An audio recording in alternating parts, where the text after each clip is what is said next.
हमारा धर्म, हमारी संस्कृति सदैव सुरक्षित रहे। लव कुमार ब्लॉग की इस डिवोशनल सीरीज में आप सभी का स्वागत है। नमस्कार दोस्तों,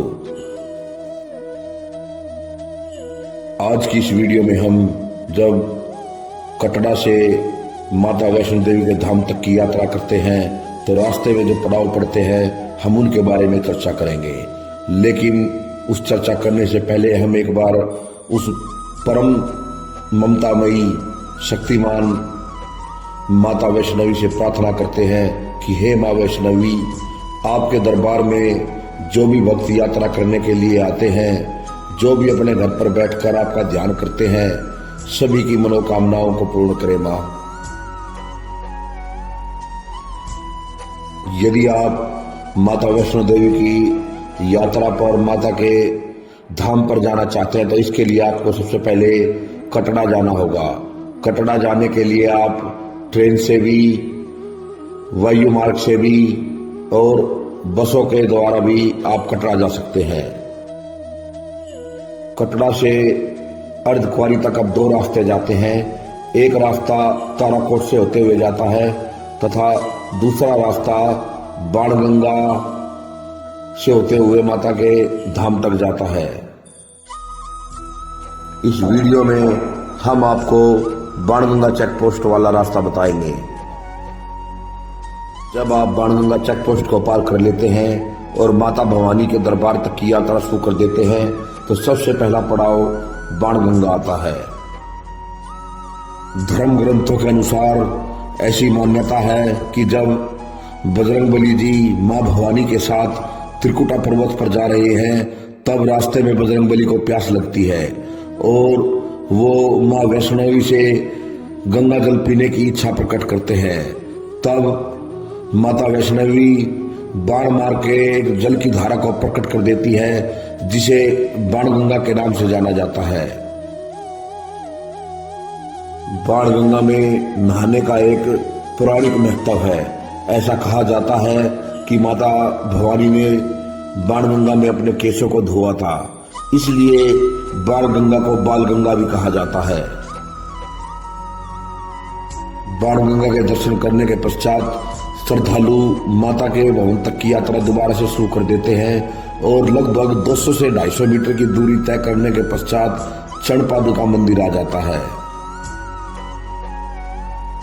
ऐसी मान्यता है कि जब भैरवनाथ माता का पीछा कर रहा था तब माता ने कुछ समय के लिए, जहां पर आज चरण पादुका मंदिर बना हुआ है, यहां बैठकर विश्राम किया था और माता के चरणों के निशान इस पहाड़ी पर छप गए थे।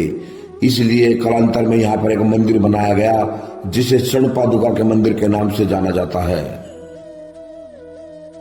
3 किलोमीटर की दूरी तय करने के पश्चात आप अर्धकुंवारी भवन पहुंच जाते हैं। ये माता वैष्णवी धाम के लिए जाने के लिए तीसरा पड़ाव है।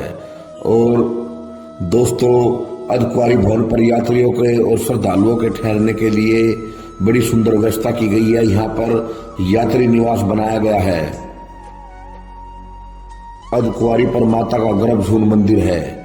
गर्भजून मंदिर के बारे में ऐसी मान्यता है कि जब भैरवनाथ माता का पीछा कर रहा था, जहाँ पर अर्धकुंवारी है, यहाँ पर माता ने 9 मास का समय एक गुफा में छिपकर बिताया था, जिसे गर्भजून गुफा कहा जाता है।